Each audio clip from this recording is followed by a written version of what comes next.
तुमने? तुम तो कल आने वाले थे ना। ठीक है, चला जाता हूँ, कल आता हूँ। अच्छा मिस्टर पतिदेव, मैं दिन गिनती हूँ तुम्हारे आने को, तुम चले जा रहे हो। मैं भी तुम्हें बहुत मिस कर रहा था। बाय द वे, मैंने तुम्हारे लिए स्पेशल डिश बनाई है। रियली? वाओ! क्या बनाया तुमने मेरे लिए?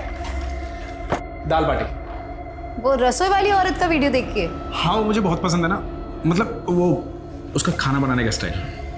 एक नंबर के फ्लर्ट हो ना तुम। Thanks for complement. फ्रेश हो जाओ।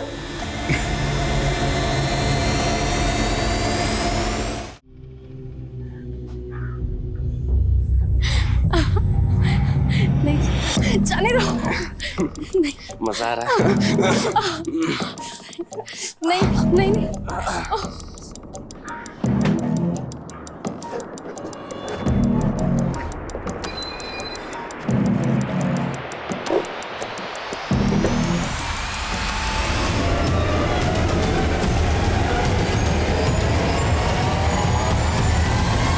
पूनम,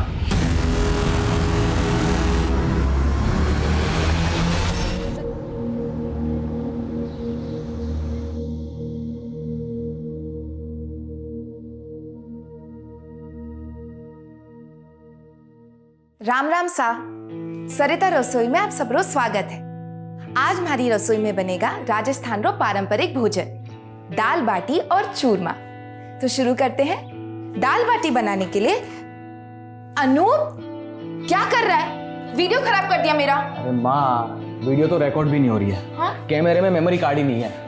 मतलब कुछ भी रिकॉर्ड नहीं हुआ ना।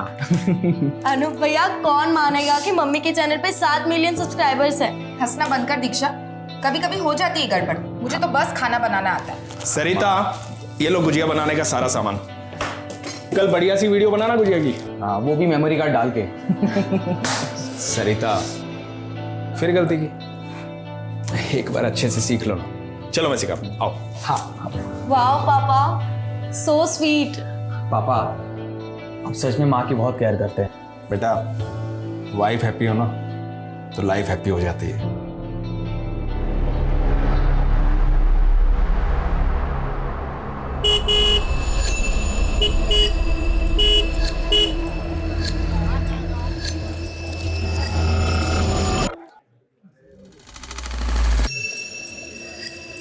अरे हमको कुछ नहीं सुनना।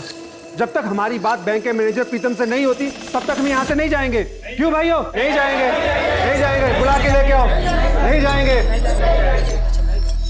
बाहर भी इतनी भीड़ जमा है, क्या चाहिए इन लोगों को? एक मिनट भाई लोगों, एक मिनट। हाँ देखो, थे लोग कतई भी परेशान ना हो। था का पीसा बिल्कुल सेफ है हमारा ही बैंक में। ऐसी फेक न्यूज पे विश्वास बिल्कुल भी ना करो। हाँ, और वैसे भी हमारे बैड लोन्स काफी कम हो चुके हैं, तो चिंता की कतई बात ना है। लेकिन हम रिस्क क्यों लें? हम रिस्क नहीं ले सकते। हमारी पूरी जिंदगी की जमा पूंजी इस बैंक में है। हमको हमारा अकाउंट खाली करना है। आप क्यों भाई करना है? सुनिए मेरी बात। मेरी बात सुनिए आप। हमको पैसा आज ही चाहिए, आज ही चाहिए। आप मेरी बात। हे रुचिका, मुझे ना वो ओल्ड लोन्स की फाइल्स देखनी है, डेटा शीट प्रिपेयर करना है। बस 5 मिनट लगेंगे। अरे 5 क्या 10 मिनट ले, आजा।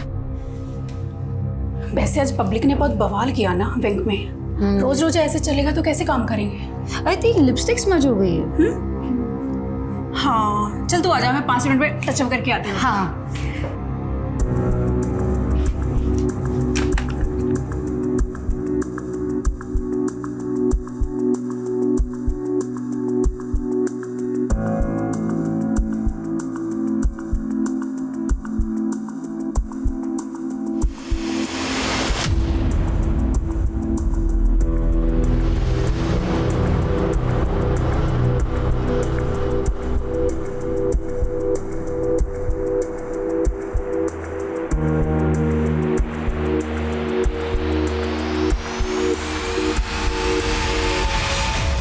हो गया?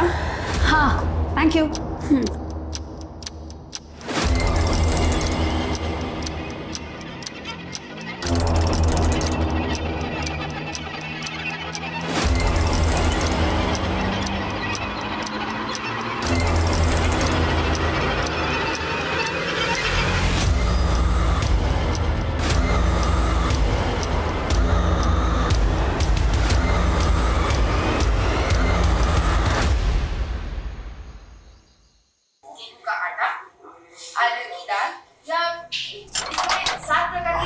जाती है, लेकिन आप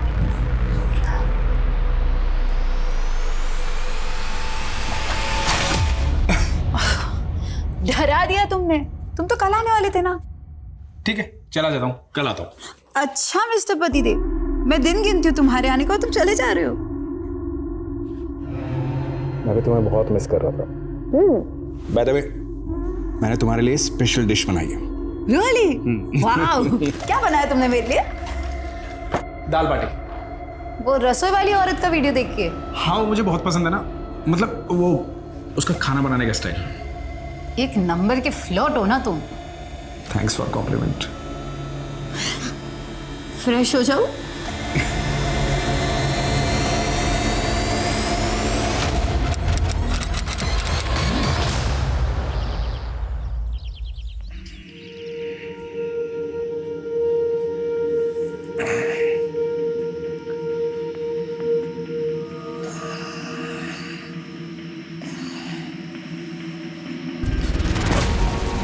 सरिता, ए सरिता।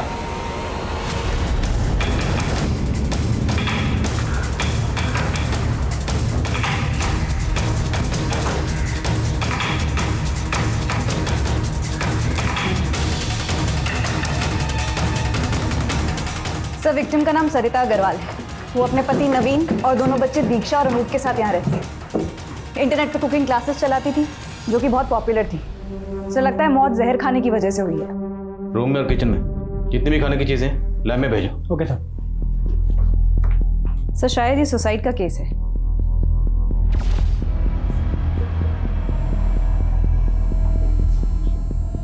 कल का कार्यक्रम, अगर किसी शख्स के जहन में खुदकुशी का ख्याल चल रहा हो तो कल की प्लानिंग करेगा। बॉडी को सबसे पहले किसने देखा? मेरे बेटे ने दरवाजा नॉक किया, तब मेरी आंख खुली थी सर। पापा, अनूप आ रहा हूँ। क्या हो बेटा? पापा, जयपुर के लिए 2 कैब चाहिए थी माथुर जी को, और ये डिटेल्स भेजी। मामा, तो आपकी बीवी की लाश तो ऊपर बेडरूम में ही पड़ी हुई, बिल्कुल बेड के पास। जगह जगह जिस तरह से उन्होंने वॉमिट कर रखा है, जाहिर है उनकी तबीयत रात को बहुत ख़राब हुई होगी, काफ़ी तड़पी होंगी, और आपको मदद के लिए भी बुलाया होगा। आपने कुछ नहीं सुना? मुझे नींद ना आने की प्रॉब्लम है सर। नींद की गोलियां लेके सोता हूँ, शायद इस वजह से कुछ सुनाई नहीं था। नहीं सर, कल रात तक तो सब कुछ ठीक था। खाना तुम्हारी मम्मी ने बनाया था? जी मैम। तो क्या आपकी मम्मी ने कोई पर्टिकुलर चीज़ खाई थी जो सिर्फ आपकी मम्मी ने खाई?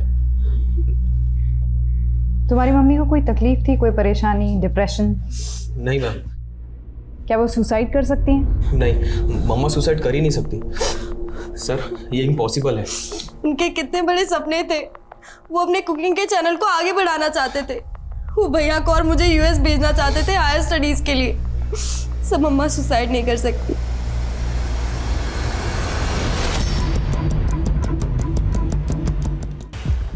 Thank you so much. मैं भी आपसे बात करती हूँ।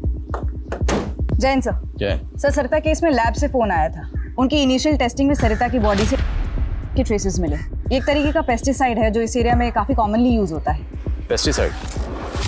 तो ये तो कंफर्म हो गया कि सरिता की मौत जहर खाने की वजह से हुई। अब सवाल ये है कि सरिता ने ये जहर खुद खाया या किसने ज़बरदस्ती खिलाया? सर, इस तरीके का पेस्टिसाइड आजकल घरों में नहीं मिलता। एरिया में जितनी पेस्टिसाइड की शॉप है या डीलर है, सब जगह इंक्वायरी करो, शायद कोई लीड मिले। जहर की गोलियां खाने की वजह से बीवी ने जान गंवा दी, और शौहर नींद की गोलियां खाकर सुकून से सोता रहा। बुला इस नवीन को। Sir, pesticides? सर, सरिता ऑर्गेनिक फूड में बिलीव करती थी, पेस्टिसाइड्स क्यों खरीदेगी? तो किसने खरीदा? आपने? ये क्या कह रहे हैं सर आप? मेरी समझ में नहीं आ रहा सर। समझ में तो हमें भी नहीं आ रहा। आपकी बीवी बिल्कुल आपके बगल में सो रही थी, रात भर तड़पती रही, जगह जगह वोमिटिंग करती रही। तड़पते तड़पते उसने अपनी जान दे दी और आप चुपचाप सुकून से सोते रहे। आप नहीं समझेंगे सर, कितना आप सोच समझे इस बात का। बहुत प्यार करता था मैं सरिता से। दोनों मियां बीवी में किसी बात को लेकर झगड़ा या मनमुटाव? मम्मी पापा तो जैसे एक दूसरे के लिए बने थे, लड़ते हुए क्या, हमने तो उनको ऊंची आवाज में बात करते हुए भी नहीं देखा था। वैसे भी महीने में 15 दिन तो पापा बिजनेस ट्रिप पर होते थे। तुम्हारे पापा बिजनेस ट्रिप पर कहाँ जाते थे? ज़्यादातर कोटा। वहाँ पर उनकी ऑफिस की एक नई ब्रांच खुली थी। सर, एक छोटी सी रिक्वेस्ट थी। बोले। मेरे बच्चों से ज़्यादा सवाल जवाब मत कीजिएगा। मैं तो सह लूंगा, लेकिन मेरे बच्चे अब तक अपनी माँ की मौत का सदमा नहीं झेल पाए। Thank you.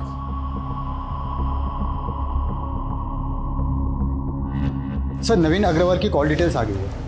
इस नंबर पे काफ़ी बातें हुई नवीन की। किसका नंबर है? मोनिका श्रीवास्तव, कोटा की रहने वाली है। पता लगाओ ये मोनिका श्रीवास्तव कौन है। डिटेल्स निकलो उसकी। सर। लक्ष्मी, 2 साल के अंदर जयपुर में हमारी नौकरी लग जाएगी, फिर हम वहीं बस जाएंगे और हम शादी भी वहीं कर लेंगे। सुधीर, फिर से वही बात। मुझे नहीं लगता कि हमारी फैमिली हमारी शादी को मानेंगे। हम तुम्हें किसी हीरो हीरोइन की तरह भगा के लेके जाऊंगा तुम्हें। बापू, बापू, मूछ के बाल नहीं निकले तेरे अब तक और शादी करने चला है तू। ये दूसरी जाति की लड़की के साथ शादी करेगा तू? अरे तू क्या देख रही? चलेगा यहाँ से, भाग यहाँ से। मैं तेरे बाप को जाके सब बता देंगे हम। राम राम सा। आज मैं कोई रेसिपी नहीं बताने वाली। एक बेचैनी है जो आपके साथ बांटना चाहती हूँ। मुझे लगता था मेरी दुनिया में सब ठीक है, कोई दुख नहीं है, लेकिन फिर अचानक मुझे पता चला कि मैं एक भ्रम में जी रही थी। जो सोचा था सब झूठ था। रिश्ता झूठा, प्यार झूठा, सब झूठ। मोनिका, काश तुम ना आती तो ये सब नहीं होता। जो कुछ भी हुआ तुम्हारी वजह से हुआ। तुमने तबाह कर दी मेरी जिंदगी। सर, सरिता इसी कैमरे से कुकिंग वीडियोस बनाती थी। इसी में हमें ये वीडियो मिला। तो ये वीडियो सरिता का आखिरी वीडियो था? नहीं सर, इसके बाद सरिता ने एक और कुकिंग वीडियो बनाया था, लेकिन इस वीडियो की तरह उसमें भी वो काफ़ी हताश लग रही थी। सुसाइड? पॉसिबल है। इस वीडियो में सरिता ने किसी मोनिका का जिक्र किया है और नवीन के कॉल रिकॉर्ड्स में भी किसी मोनिका का जिक्र है। मोनिका श्रीवास्तव। मोनिका श्रीवास्तव। क्या ये दोनों मोनिका एक ही हैं? और अगर हैं तो ये मोनिका श्रीवास्तव कौन है? सर, कोई मोनिका श्रीवास्तव से मिलने आई है। आप नवीन की पत्नी हैं? जी। नवीन पहले से शादीशुदा है, उसके 2 बच्चे हैं, ये सब पता है आपको? 4 दिन पहले ही पता चला। आपको सरिता के बारे में कैसे पता चला? मुझे कुछ दिनों से शक हो रहा था नवीन पर। फिर एक दिन जब वो बिजनेस ट्रिप का बहाना करके घर से निकला तो मैंने उसका कोटा से जयपुर तक पीछा किया। तो यहाँ जयपुर आने के बाद आप सरिता से मिली थी? जी। मुझे लगा था कि मेरे साथ धोखा हो रहा है, कि नवीन की जिंदगी में कोई और औरत आ गई है।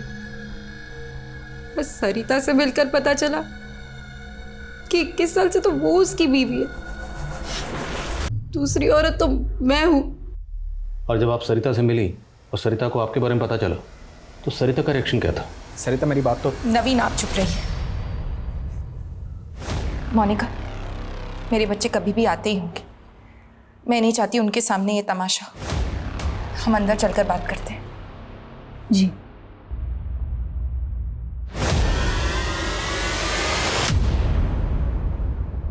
मैं तुम्हारा गुस्सा समझ सकती हूँ मोनिका, लेकिन मैं तय नहीं कर पा रही हूँ कि मुझे क्या करना चाहिए। मेरे बच्चों का क्या होगा? देखो सरिता, अगर तुम नवीन के साथ रहना चाहती हो तो मैं उसे तलाक दे दूंगी और तुम्हारे रास्ते भी कभी नहीं आऊंगी। बस सरिता सोचो, क्या तुम नवीन के साथ सच में रहना चाहती हो? जिस इंसान ने हम दोनों को इतने टाइम से धोखा दिया, वो तो कल अपने बच्चों को भी धोखा दे सकता है। तुम आराम से इस बारे में सोचो और फिर फैसला लेना। और क्या फैसला किया सरिता ने? पता नहीं सब, पर मैंने अपना फैसला कर लिया था। मैं नवीन को छोड़ने वाली थी, और जितना मैं सरिता को समझी, मुझे लगता है वो भी नवीन के साथ नहीं रहती। वो सिर्फ और सिर्फ अपने बच्चों की वजह से असमंजस में थी। लेकिन सरिता का ये वीडियो तो कुछ और ही कहता है। मोनिका, जो कुछ भी हुआ तुम्हारी वजह से हुआ। तुमने तबाह कर दी मेरी जिंदगी। नहीं मैम, नहीं, ऐसा नहीं हो सकता। मुझे नहीं लगता कि सरिता को मुझसे कोई भी प्रॉब्लम थी। आई एम श्योर उसने इमोशन में आके ये सब कहा है।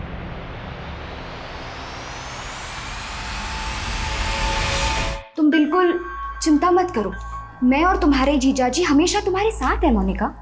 ये लीजिए, आप लोग नाश्ता कर लीजिए पहले। ये ले। हाँ नहीं दीदी। अरे अच्छा, कुछ दूसरा बनाओ तेरे लिए, बोल। भूख नहीं है ज्योति दीदी। कुछ दिनों पहले तक मैं कितनी खुश थी। एक पति था जो सिर्फ मुझसे प्यार करता था, वो तो चला गया, और ऊपर से ये पुलिस का चक्कर। सरिता ने भी अपनी वीडियो में मेरा ही नाम लिया। कहीं पुलिस मुझे इस चक्कर में फंस। अरे मोनिका, बेकार फिक्र कर रही, ऐसा कुछ भी नहीं होगा, चिंता मत करो। और देख, सरिता की मौत की जिम्मेदार ना तू बिल्कुल नहीं है। हाँ, वो नवीन जरूर है, समझी? फिक्र मत कर, हम हैं। जीजा जी, अगर पुलिस मुझ पर ही अबेटमेंट ऑफ सुसाइड का चार्ज लगाती है तो आप मेरा केस लड़ेंगे ना? अरे ये भी कोई पूछने वाली बात है? और ऐसा कुछ भी नहीं होगा, फिक्र मत करो। मतलब अगर ये पता चल जाता है कि सरिता ने खुदकुशी की थी तो मोनिका को जेल हो जाएगी? अगर खुदकुशी साबित हुई तो, और फिर मैं हूं ना उसका केस लड़ने के लिए, मोनिका को कुछ नहीं होने दूंगा। अरे मुझे उस मोनिका की टेंशन नहीं है, मुझे ज्यादा टेंशन उस पुश्तैनी जायदाद की है जो इस मोनिका के नाम पर है। और अगर ये मोनिका जेल चली जाती है तो उन पेपर्स पर कौन साइन करेगा, बोलो? बहुत लालची हो रही हो तुम। हाँ, मतलब अपनी बहन मोनिका की फिक्र नहीं है तुम्हें, बल्कि उस प्रॉपर्टी।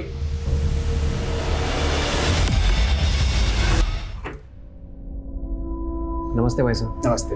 ये गुड्डू भाई से ना दवा भेजी। अंदर आजा। अंदर? अरे बड़ी रकम है, गिन के लेगा ना, चल आजा अंदर।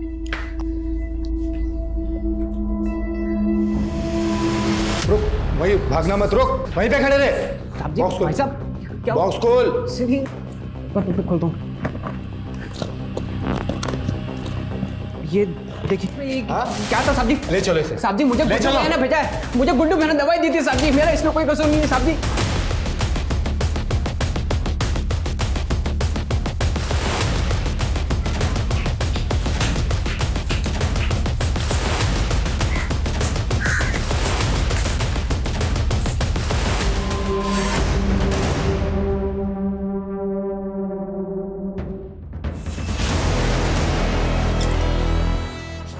भैया कहाँ थे आप सारी रात?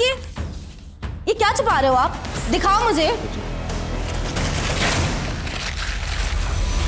सर, आप माँ को गुजरे हुए अभी 1 हफ्ता भी नहीं हुआ और आपने ये सब शुरू कर दिया।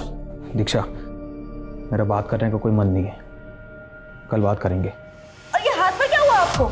नहीं, कुछ नहीं हुआ, कुछ नहीं हुआ। Good night. भैया सुनो तो सही।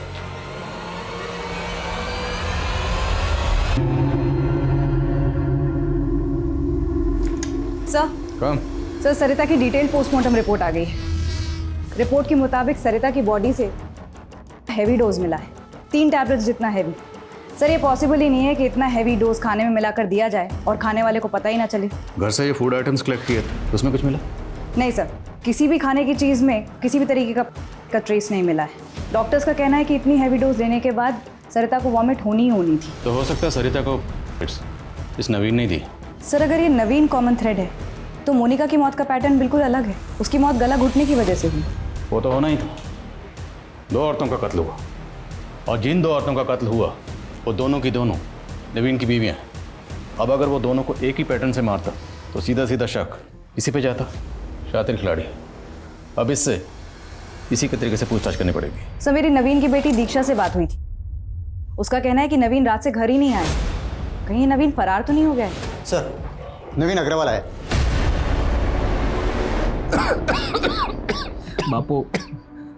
बापू मुझे माफ कर दे बापू, हमारे से गलती हो गई बापू, गलती तो मुझसे हुई है। उस दिन मैंने कुछ ज्यादा ही सख्ती बरत दी थी तुझ पर। अब मैं जाएगा पानी।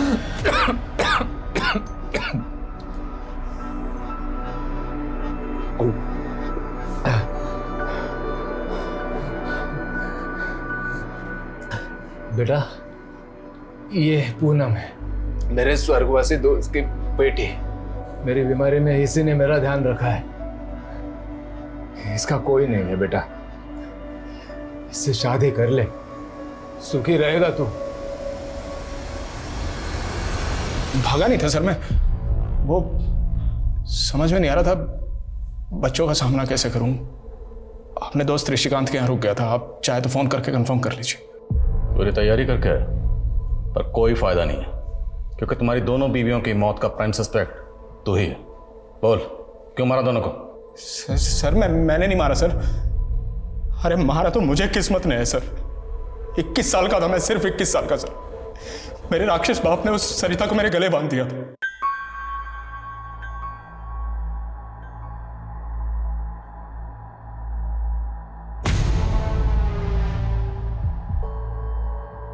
सरिता बहुत अच्छी थी, बुरी नहीं थी वो, बस मेरे टाइप की नहीं थी। मुझे चाहिए थी कोई वेस्टर्न कपड़े पहनने वाली, अंग्रेजी बोलने वाली, जो मेरे साथ पार्टी में जा सके, जिसके साथ मैं बिजनेस आइडिया शेयर कर सकूं। इसलिए तूने मोनिका को फंसाया? मोनिका को मैंने नहीं फंसाया मैम, मोनिका ने मुझे फंसाया।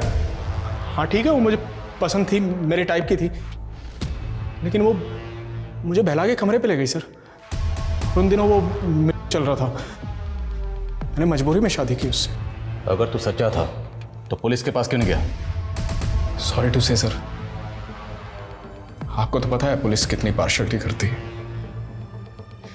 हमेशा औरतों की सुनती। रोना बंद कर, ये बता कि मोनिका से आखिरी बार कब मिला था? कल शाम को। यानी मोनिका की मर्डर वाली शाम को। मोनिका मेरी बात तो सुनो। I love you so much. तुम्हें नहीं पता मेरी शादी किस हालत में। Stop it. तुम्हारा एक और झूठ सहने की ताकत नहीं है मुझ में। मोनिका मैं मानता हूँ मेरी गलती है, I am so sorry, please मुझे माफ कर दो। तुम्हें तुम्हारी किए की सजा भुगतनी पड़ेगी, और जो तुमने मेरे साथ किया ना वो मैं कभी नहीं भूल सकती। मोनिका एक बार प्लीज प्लीज मेरी बात तो सुनो। मोनिका चिल्लाने लगी सर, वहाँ भीड़ इकट्ठा हो गई थी, मैं वहाँ से निकल गया। मैंने तो अगले दिन सुबह मोबाइल पे उसकी मौत की खबर देखी सर। तुम्हारी दोनों बीवियां मर चुकी हैं, और मरने से पहले जो आखिरी मैन उन्हें मिला था वो तू ही था जेंटलमैन। इत्तेफाक था सर, इसका मतलब ये थोड़ी मैंने उनका खून कर दिया। आप सबूत ढूंढिए सर, सबूत मिलेगा ही नहीं, क्योंकि मैं बेगुनाह हूं। सबूत तो सुरेखा। जैन सर। जी सर। नवीन, तुम्हारे भले के लिए कह रही हूँ, जो भी जानते हो वो सच सच बता दो, वरना इस केस में तुम बहुत बुरे फंसोगे। सुरेखा जी, एक आप ही हैं जिसको चिंता है हमारी। यहाँ एक काम कीजिए, अपना नंबर दे दीजिए, यहाँ से निकलते ही फोन करूंगा, साथ में डिनर करेंगे हम लोग। वैसे भी आपने बिना हथकड़ियों के मेरा दिल तो कैद कर ही लिया है। Sir postmortem report. Sir Monika की मौत गला घोटने की वजह से ही हुई थी, और वो भी उसी के दुपट्टे से। सर उसके ब्लड में अल्कोहल और स्लीपिंग पिल्स के ट्रेसेस भी पाए गए हैं। एक बात और सर, मोनिका के प्राइवेट पार्ट में सीमेंट के ट्रेसेस भी मिले। व्हाट? Yes sir. और बदन पे कोई खरोच या जोर जबरदस्ती के निशान? No sir. मोनिका के ब्लड में अल्कोहल और स्लीपिंग पिल के ट्रेसेस, मतलब जिस वक्त उसकी मौत हुई वो बुरी तरह से नशे की हालत में थी, कोई जोर जबरदस्ती नहीं हुई थी, तो नहीं हो सकता। Right sir. और सर पोस्टमार्टम रिपोर्ट के मुताबिक उसने रात को कुछ भी नहीं खाया था सिवाय चने के। चना? वैसे मोनिका तो अब रही नहीं, तो हम जमीन तो बेच सकते हैं ना। आप कोई बायर ढूंढ लो ना, जितनी जल्दी जमीन बिकेगी ना उतना हमारे लिए अच्छा होगा, है ना।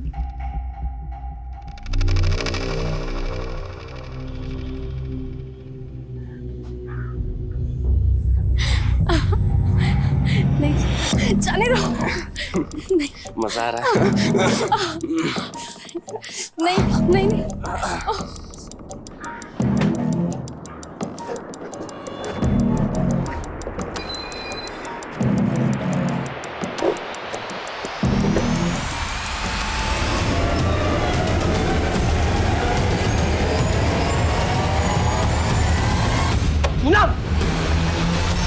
नवीन तो बहुत ही कमीना इंसान है।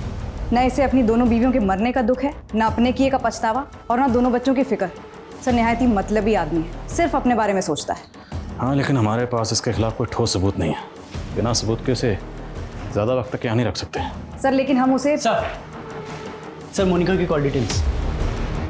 सर वारने से एक दिन पहले मोनिका की अजमेर के एक बैंकर से बात हुई, और सर उसने एक कैब ड्राइवर योगेंद्र को भी कॉल किया था।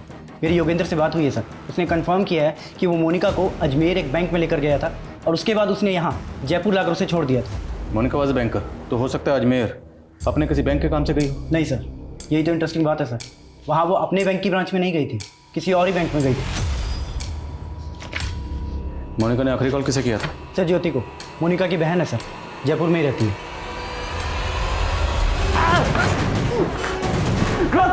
रोक कमीने!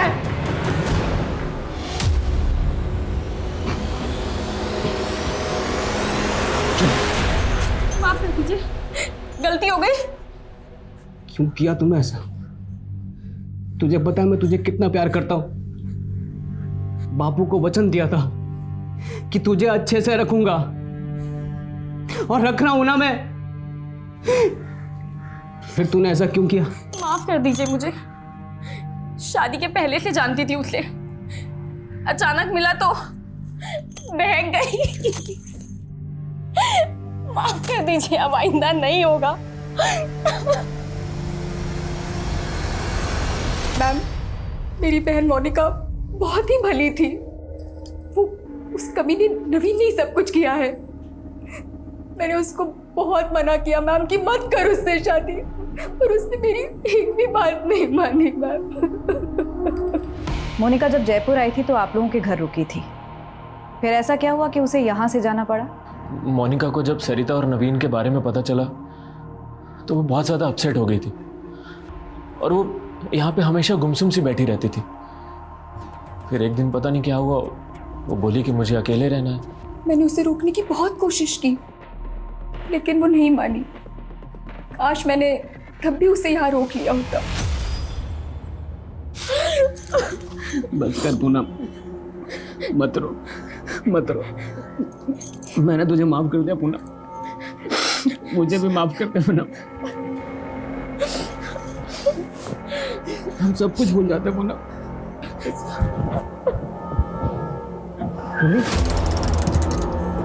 सर यही छोड़ उसे। तू क्या कर रहा है यहाँ पर? देखा सर क्या किया इसने? सर ये सर रोज ही मारता है पूनम को, और सर मैं बचाने गया तो मुझे भी मारा। पूनम नाटक मत कर सर, हमारी बात ले जाओ इसे। कुछ प्लान है सर, कुछ प्लान है सर। सर मेरी बात तो सुनिए sir. Yes sir, Monica Srivastava आई थी यहाँ कुछ दिन पहले, लेकिन अपना लॉकर यूज करने आई थी सर। लॉकर में ऐसा खास क्या था? और ख़ास था भी तो उसने अपने बैंक के लॉकर में क्यों नहीं रखा? Sir, need to check the locker. Sir उसके लिए हायर अथॉरिटी से परमिशन लेनी पड़ेगी। ऑफ कोर्स, मैं आपके प्रोसीजर से वाकिफ़ हूँ। Thank you very much. मैं जल्द से जल्द परमिशन निकलवा के आता हूँ। Thank you so much. Monika के केस में जयपुर से अजमेर पहुंची पुलिस को फाइनली मोनिका का लॉकर खुलवाने की परमिशन मिली, और एक ऐसा एंगल सामने आया जिसके बारे में पुलिस ने पहले सोचा ही नहीं था।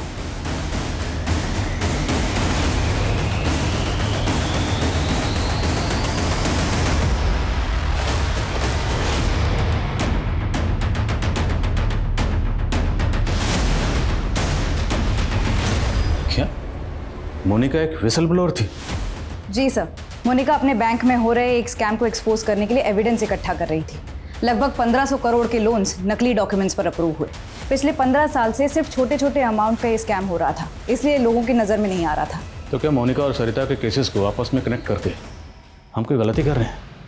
क्योंकि मुमकिन है मोनिका के कत्ल के पीछे इस स्कैम में से कोई हो। सर मोनिका को जिसने मारा वो उसे अच्छे से जानता था। मोनिका अपने बैंक में फ्रॉड कर रहे लोगों के साथ इतनी आसानी से नहीं जाती। करेक्ट, लेकिन अब हमें आईडी से कांटेक्ट करना होगा और ये सारा डाटा उन्हें हैंड ओवर करना होगा। Let them investigate. इस स्कैम को एक्सपोज करने के लिए मोनिका ने अपनी जान खतरे में डाल दी। नाउ इट्स योर रिस्पॉन्सिबिलिटी कि मोनिका ने जो मिशन अधूरा छोड़ा उसे आप अंजाम तक पहुंचाएं। डोंट वरी आदिल, हम इस केस की तह तक जाएंगे और इस केस में शामिल जितने भी लोग हैं उन सबको सजा दिलवाएंगे। और ये सरकारी बैंक्स किसी रॉयल बिजनेसमैन की पर्सनल जागीर नहीं है। Justice will be done. Good luck. Thank you. आप लोग मुझे घर लेके जा रहे हो क्या? हाँ, घर लेके जा रहे हैं। मारो बस थोड़ा दिमाग खराब हो गया, बाकी में सब कुछ ठीक है मेरा। हमारी बीवी है ना पूनम, पूनम उसकी कसम। मैंने घर लेके जा रहे हो।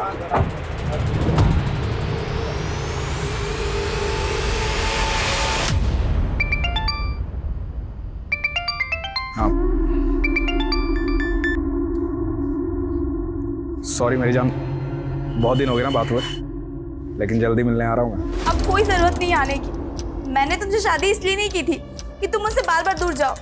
बहुत हो गया अब। ये सोच लेना कि मैं तुम्हारे लिए मर चुकी हूँ। मैं जा रही हूँ घर छोड़ के।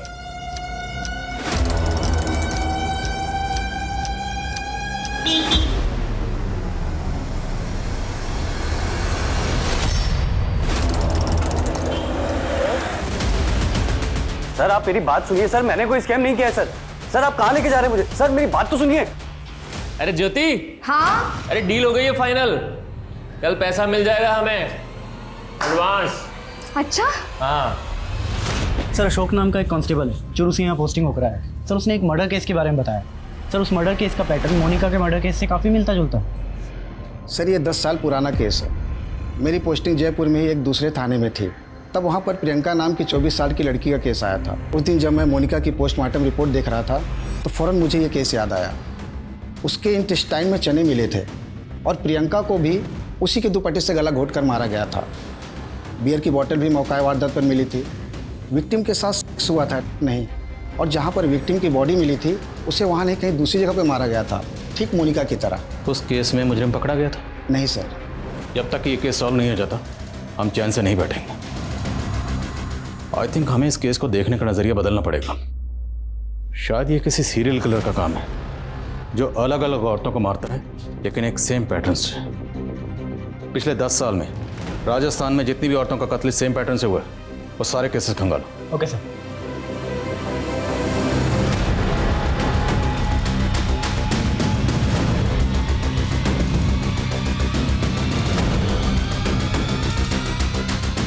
सर टोटल 6 केसेस मिले हैं। 2004 में 1, 2008 में 2, 2010 में 2 और 2017 में 1। 2004 में जिस लड़की का कत्ल हुआ उसकी उम्र थी 24 साल और 2008 में जिसका हुआ उसकी उम्र 28 साल। Correct sir. एक पैटर्न है। 2010 में जो लड़की मारी गई उसकी उम्र 30 साल और 2017 में जो लड़की मारी गई उसकी उम्र 37 साल। 2004 में उसने जो पहला कत्ल किया था अब लड़की की उम्र थी 24 साल। अगर हम ये मान लें सपोज कि उस वक्त उसकी उम्र भी 24 साल रही होगी तो 2008 में उसकी उम्र हुई 28 साल और सर अब तो उसकी उम्र लगभग 40 साल होगी। सर अगर मोनिका से जुड़े हुए केस में लोगों को देखें तो उसके जीजा कैलाश और पति नवीन दोनों लगभग 40 के आसपास थे। पता लगाओ क्या नवीन और कैलाश का क्राइम सीन से कोई कनेक्शन है? आई थिंक अब हमारा तीर निशाने पर लगने ही वाला है।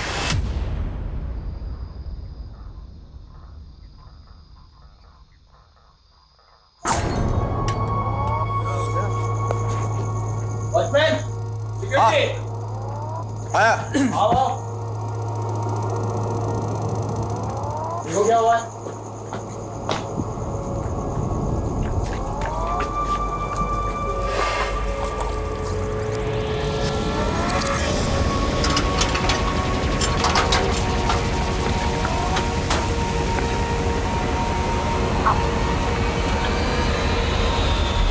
सर खबरियों से पता चला मोनिका और ज्योति के पास एक पुश्तैनी जमीन थी जो अब ज्योति और कैलाश मिलकर बेच रहे हैं। बहन का गुजरे अभी एक हफ्ता भी नहीं हुआ और ये ज़मीन बेचने की तैयारी में। बुला दो ना मेरी बीवी को। सर देखिए अब वो ज़मीन ज्योति की है और अगर हमें उसकी अच्छी डील मिल रही है तो उसको बेचने में दिक्कत क्या है सर? जब तक केस का फैसला नहीं आ जाता आप वो ज़मीन नहीं बेच सकते। और क्या पता मोनिका का कत्ल उस ज़मीन की वजह से ही हुआ। आप कहना क्या चाहते हैं? आपको लगता है कि हमने मोनिका को मारा है? क्या पता। सर हमारा उसमें क्या फायदा? सबसे ज़्यादा फायदा तो आपका ही हुआ। पहले आप आधी ज़मीन की मालकिन थी, अभी आप पूरी ज़मीन की मालकिन हो। ये सब क्या कह रहे हैं? हाँ? एक मिनट तुम शांत रहो, मैं बात कर रहा हूँ। सर अगर आपको ऐसा लगता है तो आप लोगों के पास सबूत क्या है? सुरेखा एक आदमी लगाओ इनके पीछे, बोलो इनकी हर हरकत पे नजर रखें। Excuse me sir. सर 3 और मर्डर केसेस का पता चला है सर। सेम पैटर्न है, एक 2006 में हुआ था, एक 2014 में और एक 2018 में। 2006 में जिस विक्टिम का कत्ल हुआ उसकी उम्र थी 26 और 2014 में जिसका कत्ल हुआ उसकी उम्र थी 34 और 2018 में जिसका कत्ल हुआ उसकी उम्र थी 38। और सर 2006 में जिस लड़की का मर्डर हुआ था उसके मर्डर के जुर्म में एक योगेंद्र नाम के आदमी को अरेस्ट किया गया था सर। उसकी मानसिक हालत ठीक नहीं थी, उसे मेंटल असाइलम भेज दिया गया। वहाँ से वो कुछ के साथ फरार हो गया सर, आज तक पकड़ा नहीं गया। तो उस योगेंद्र की जेल अथॉरिटीज़ के पास कोई फोटो वगैरह तो होगी? जी सर। सर ये अगर इसे मेंटल असाइलम भेजा गया तो जाहिर है इसके साइकोलॉजिकल टेस्ट भी होंगे। सर ये भी हो सकता है कि कोई इस योगेंद्र का पैटर्न कॉपी कर रहा हो। ये भी हो सकता है, लेकिन अब यहाँ तक पहुँचे हैं तो एक चांस तो लेकर देखते हैं। पता करो कि इस योगेंद्र का विक्टिम से क्या कनेक्शन है। और इसकी तस्वीर तकरीबन 14-15 साल पुरानी है, तो योगेंद्र आज कैसा दिखता होगा। ये देखिए सर, इस वीडियो में मोनिका गाड़ी में जाती हुई दिख रही है।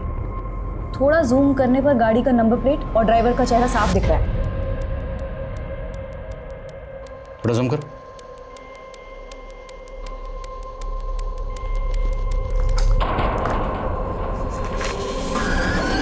चौदह 15 साल पहले योगेंद्र कुछ ऐसा दिखता था और अब दोनों तस्वीरों को गौर से देखो। मैच कर रही? सर लग तो रहा है। इस गाड़ी की डिटेल निकलो, पता करो गाड़ी किसकी तुरंत। सब आकृति मैडम। जी सर, कार के ओनर का पता चल गया है। उसी की प्राइवेट टैक्सी है, यहीं जयपुर का है। मैडम जी, आप जयपुर में पहली बार आई है? जी। आप जयपुर आई हैं तो आपको हवा महल जरूर देखना चाहिए। सर अभी अभी मेरी कैब ऑनर से बात हुई है। उसका कहना है सीसीटीवी में जो मोनिका के साथ कैब ड्राइवर है उसका नाम दिलीप है। उसकी उम्र 40 साल है और हाँ, थोड़ी देर पहले एक सवारी लेकर जोधपुर के लिए निकला है। इस दिलीप की तस्वीर जोधपुर हाईवे पर सब जगह सर्कुलेट करवा। सारे टोल नाका, सभी पेट्रोलिंग टीम, सबको अलर्ट भेजो। कहीं भी ऐसी कोई भी कार नजर आए हमें तुरंत इन्फॉर्म करें।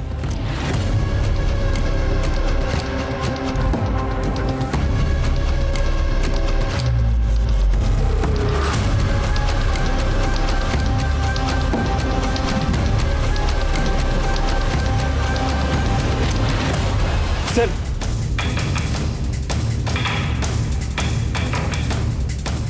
सर गाड़ी ने अभी अभी जोधपुर हाईवे से लेफ्ट टर्न लिया है। नजर रखो उस पे और फॉलो करते रहो उसे। Okay sir.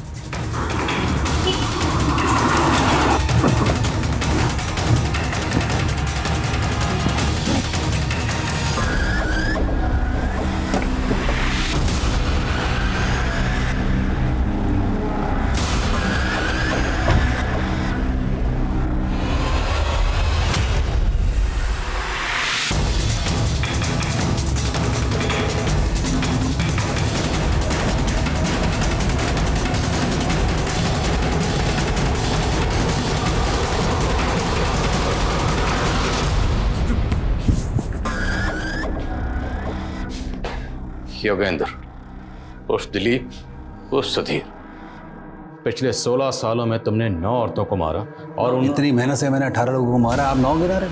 अगर मैंने 9 को मारा तो बाकी क्या 9 आपने मारे। ये सबसे पहले शुरू हुआ है मेरी जो बीवी थी ना, पूनम। पूनम ने हमारे को धोखा दिया। तूने पूनम को मारा बदला लेने के लिए, बाकी औरतों को क्यों मारा? मेरा बदला कहाँ पूरा हुआ था?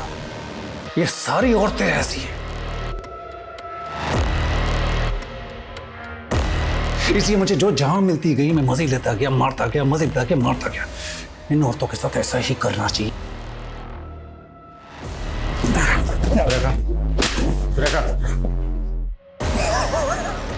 और जेल अथॉरिटीज ने तुझे जो मेंटल असाइलम भेजा था वो सब मैं जब पकड़ा गया तो ये तरकीब मुझे एक पुराने कैदी ने बताई। सब मैंने भी कमाल किया। ठीक है, काला बोला दीवारे बोले।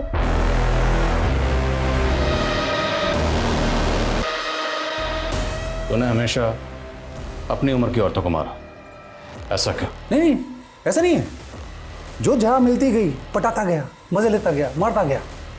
लेकिन सब में एक चीज कॉमन थी, ये या तो अपने पति से परेशान थी, या बॉयफ्रेंड से ब्रेकअप था, या अकेली थी, मोनिका की तरह। मोनिका को मैं पहली बार मिला जयपुर से अजमेर के रास्ते में। उसने कैब हायर की थी। वो आगे वाली गाड़ी का पीछा करना। मारे को वो पहली बार में पसंद आ गए थे, लेकिन उसके पति ने उसके साथ धोखा किया था तो वो बहुत उदास थी, पति की जासूसी कर रही थी। मैंने उसको बहुत हंसाने की कोशिश की लेकिन बात नहीं बनी। फिर एक और दिन मौका हाथ लगा।